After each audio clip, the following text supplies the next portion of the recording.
especially when you are a mom of a child with special needs, like you tend to be like on all the time. You tend to be their greatest advocate. And so you're always defending, you're always advocating. You're with the schools, with the doctors, with your family, in your Mm-hmm. home. You're always seemingly on. And it didn't just shut off when she went on to college. It was like when I got that call and I heard her voice, I was like, I gotta go, and I drove out there. I think I might have called Drew when I got there. Cause and then I had to come back and apologize. And I say all that to say because sometimes you carried so much that you don't even know sometimes that you don't have you're not carrying these bags anymore. Uh, You know what I'm saying? And you're on autopilot and you're just carrying the bag and the bag is empty, and you just accustomed to carrying all of these things by yourself. And like in hindsight, I was just so glad that we were in the car and able to talk it through together because I'm not by myself anymore. what would you have done? What would you have done differently now if that happened? Because that's something that you ended up doing the second year that was different. Like, Hmm. so let's say she gave you the call. Hmm. What would you have done differently? Like now and that. I would have stopped and I would, first of all, I would have been like, all right, are you safe? Like, let me get you in a safe space. Even if you're uncomfortable, like, are you safe? Safe. And if the safe is yes, it's like, okay, stay right there, hold that thought. I'm getting Drew, right? And I will come and I will talk to you about it, etc. Because most times I'll say this. I've already made up in my mind what I'm going to do. However, that's not good. That's not, it's just because I always was so singular in thought. There was nobody else to bounce stuff off of. And so I want to challenge myself. I would challenge myself in that moment to rewrite that narrative in my mind that this is what I'm going to do and talk from a plain slate. This is the situation. What are your thoughts? The reason why I asked was year two you did more of that. Mm-hmm. Let me not run and go get you. Mm-hmm. Let me talk this out first. And the reason why I say that is because you could go rescue the person, but you're gonna realize 8 years after that you're still gonna be running to rescue them. Yep. Versus like, wait, like let me give you some skills. Let Mm-hmm. me help you build this skill while you're there because you are safe. Mm-hmm. Um, the college was really safe and stuff like that. Mm-hmm. But year two, you did more of that than the first year. Was like, yeah, we up in this sucker like twice a month. Like, I ain't even now let care. me I ain't be even let flinch. me be honest. We not balling now, but we was not balling then to be Ah, Remember, one time I told you I was I like, need 10 yo, on the petrol. I was like, 10 on the petrol. I was like, yo, every time we come to New York, It's $100. it's no, it wasn't 100. I was like, it's 200.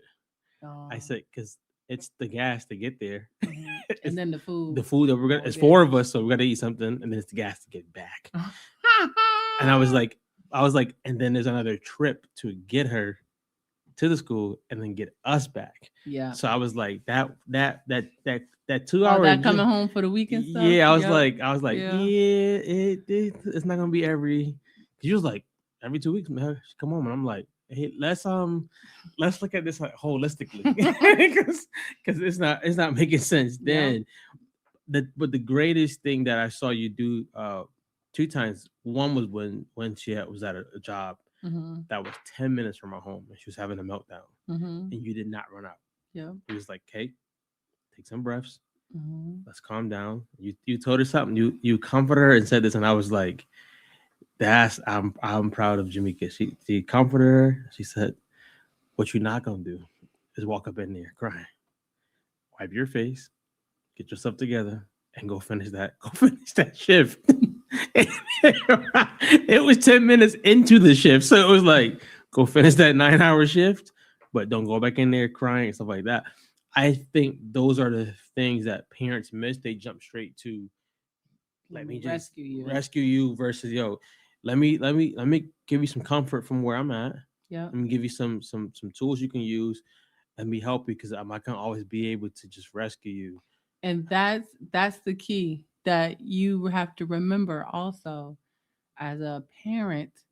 You don't want your child to be unable to handle things that you could have, even if it was repetitively, help them learn how to do. Mm. Because you know there's many families that, I mean, have they will always have an adult child living with them, but then there's going to be that one day where that parent is gone, and you want them to live.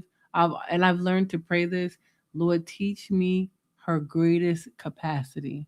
Show me what her greatest capacity is, and help me to have the strength to teach her, or to give her the resource, And the to strategies, yeah. the strategy to get there. Because it, I'll just say, this is just in general, like that person might not ever drive, but they can get on. They know the bus system and they know the Uber system. One of my dopest aunts Mm-hmm. ain't drive, but Mm-hmm. she can tell you how to get from here to Mississippi on a bus. And it's like, perhaps that will be her greatest capacity, right? She is not crippled. She's able to get where she needs to go. And we might be thinking, won't you just drive? That might not be what she's able to do. Um, Mm, mm. and I'm just saying, like, help me to see what her or his greatest capacity is in this area, and to accept that. And that's it. Because instead of trying to fix them, You can't fix to people, not, yeah. yes, because you know why we do that? And it's going to be tight, but it's right. But we fix them because we have aspirations of what our next was going to look like. And that's the part that is, it's selfish as a parent, because when you have your children, you don't know what the future is going to hold. You are committing to a lifetime. That So if Mm. you get that empty nester day, kudos to you. You But have what if you been, don't? you Yeah. listen, you've been blessed, right? But I want you to expect that you won't. And If we never get the empty nesters house, I'll tell you this thing though. You know how they have like the in-laws suite or something like that? We gonna have one of those. But one of my friends, she's doing it right. I mean, honestly, she created an apartment within their home for their adult autistic daughter, who, that, like, literally she made an apartment for her on the premises in the house. And I really was like, that is a, like, she literally put a doormat at the door and everything I respect that. to make it like, this is your space. Her particular situation, she's like, she will not live independently. She needs to be connected to us. um but we also not going to have her just not going through milestones at her capacity. Yeah, yeah. How do you as a parent, before we end, how do you as a parent give yourself grace and compassion when like all this has happened? Or even after she said that, how did you like go back into a place how did you go to a place of like, let me give myself grace and compassion versus condemning myself? Um, well, of course, I mean, I went and had time with God, and I did cry. I was like, dang, that hurt. That didn't feel good, Lord. And that's okay. Like, I've learned to verbalize, like, it ain't about feelings in regards to, like, it's not that he said you would not hurt or that you would not feel this. Yes, I do feel this. Yes, that did hurt. But God, thank you for the opportunity to tell her what I do know now. You know what I'm saying? Mm. And That's development and growth. yeah, so I mean, I went through a couple range of emotions, and you have to be okay with that too, because yes, when you have a diagnosis, yo, you grieve, and a lot of people struggle with that too. They actually many times will feel like they are bad parents for grieving, and it's like, no, you're grieving the ideal of what you thought it would be, and so go ahead and grieve that thing so it can die, and then you can now prosper and walk in your truth, the realities of life,